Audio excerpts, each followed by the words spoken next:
I'm good, thank you. How are you? Nice to see you. All good.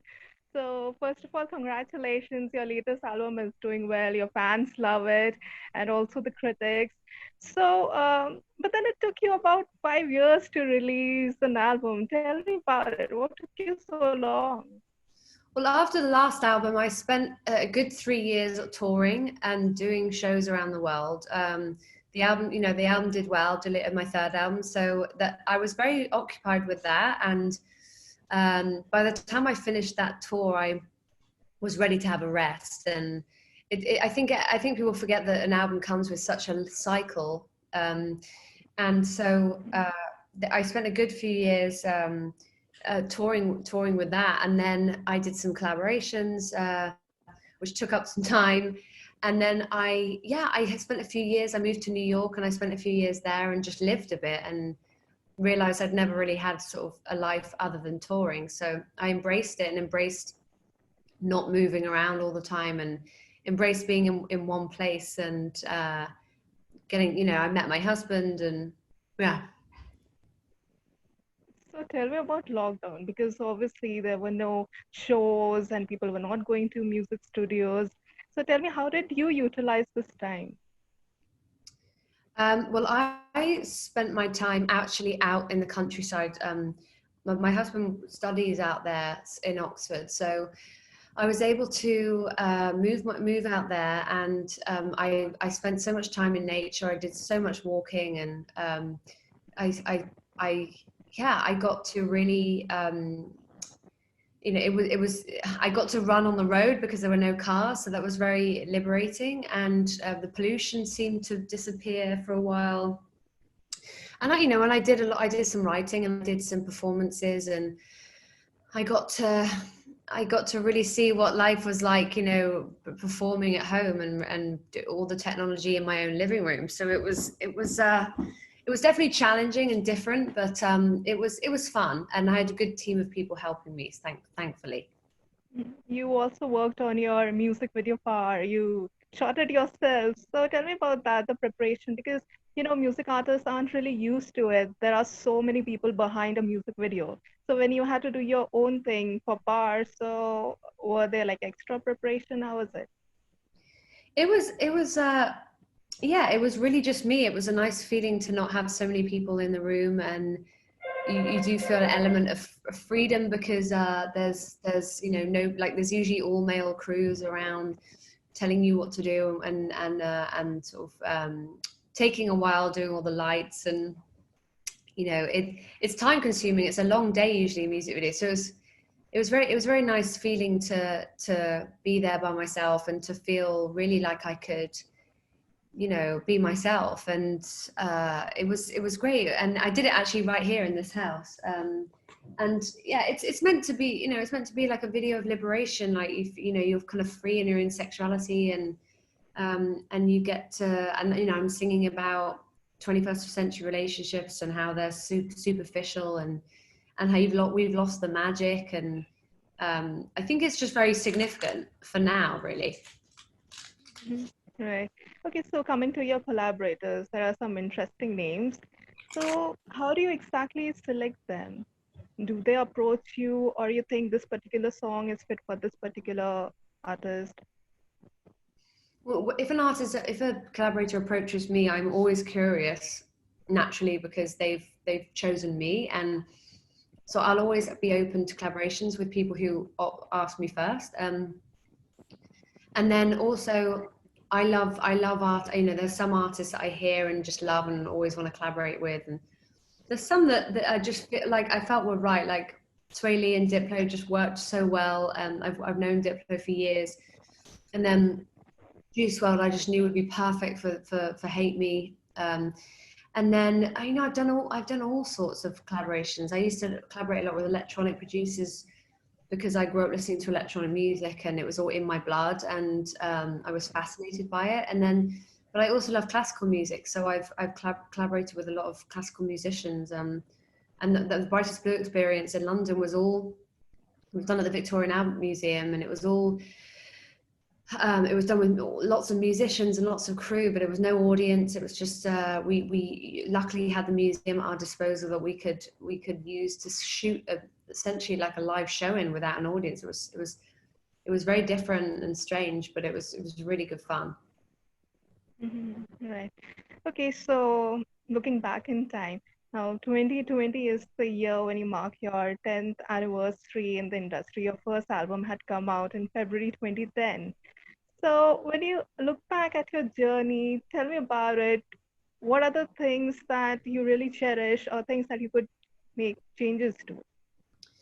I really cherish the early days of writing music for no one but myself and not feeling any obligation to please anyone or record label. Or it felt like a very good time to just, in one sense, I was a poor student, and then, but I also was making music that I really loved and was really passionate about, and what I really enjoyed making.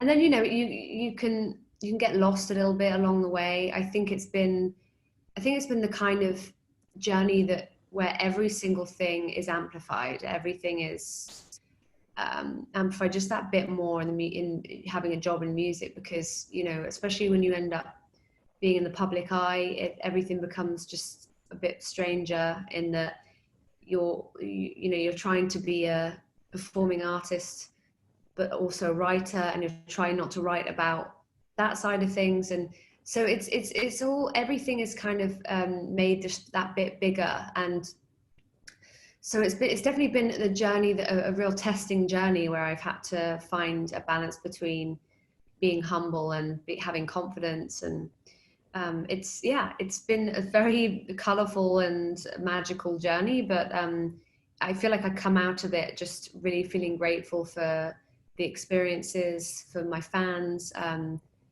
for just being able to do what I love. I feel very grateful for it. Lots of gratitude for that. Mhm. You are, in fact, one of the most globally successful pop stars right now. So, is it something that you really wanted to be, or is your dream fulfilled? Tell me about that. Do you I think I want? wanted to be a singer, or I think when I was about 14, I decided I wanted to be a singer. I don't really remember much from then, other than I was always singing, always playing guitar. And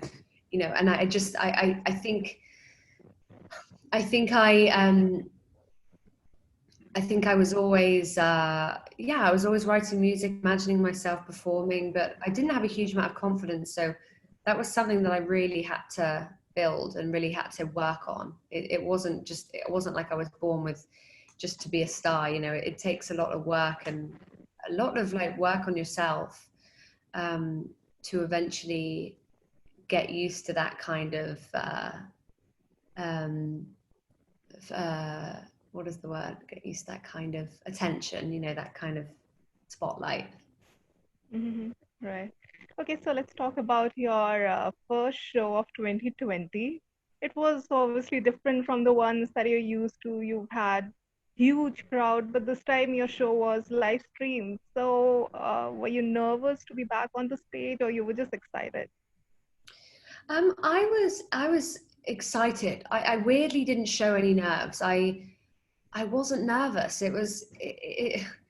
I suppose part of nerves is having an audience, right? Because you owe it to them. You feel like you want to put on a show, and there's something about the energy of other people in the room, that I don't know. I've got to a point where I feel so confident in Brightest Blue and in the songs that it felt very easy. It didn't feel like a challenge. I just I really enjoyed it, and I don't want that to be the new normal, but I feel like that it will have to be like that for a while. So now that we've done it once, I feel like it's possible to do it, over and over. But hopefully, I'll have an audience back at some point. Mhm. So, I just want to ask you about India because you were in Udaipur back in 2016. So, any plans of returning to the country? I would love to. I would love to return. If I get asked to be there, I would be there in a second. You know, it's a beautiful place. I only have good memories from when I was there. I was there very briefly, not enough to take everything in, but I love your culture. I love your music, and I feel like I feel like I could do a good show there for you guys. And honestly, I would truly would love to. I'm not just saying that. I would love to. It's up there on my list, and I hope that we can sort that out at some point. We would love to have you too. And one more question, you were part of Taylor Swift's Bad Blood music video, and it was so awesome. So, since you also collaborate with a lot of artists, would you like to do a full-fledged, women-led stars kind of a music video, collaborate with biggest pop I stars? think that would be amazing. Obviously, it's sadly not too possible now, but I think it would be good to use technology to bring, especially like female artists that we love that aren't perhaps in the spotlight as much. There's so many brilliant female artists out there that don't get the recognition they deserve. So I'd love to bring them to the, into that spotlight. It's harder and harder as a female artist. I mean, as any artist to really get that recognition today. So I'd love to be able to give people an extra boost. Can you give me some names, like whom you would like to collaborate with? Uh, well, I think like someone like I love Christine the Queens, for example. I think, but she's already huge. I mean, she's the toast of France, but she's fantastic, and I think she's brilliant in every way and brilliant artist. So definitely her. Mhm. All right, then. Thank you so much for your time. It was great connecting with you. So much. Yeah. Thanks. Bye bye. Bye, love. Bye.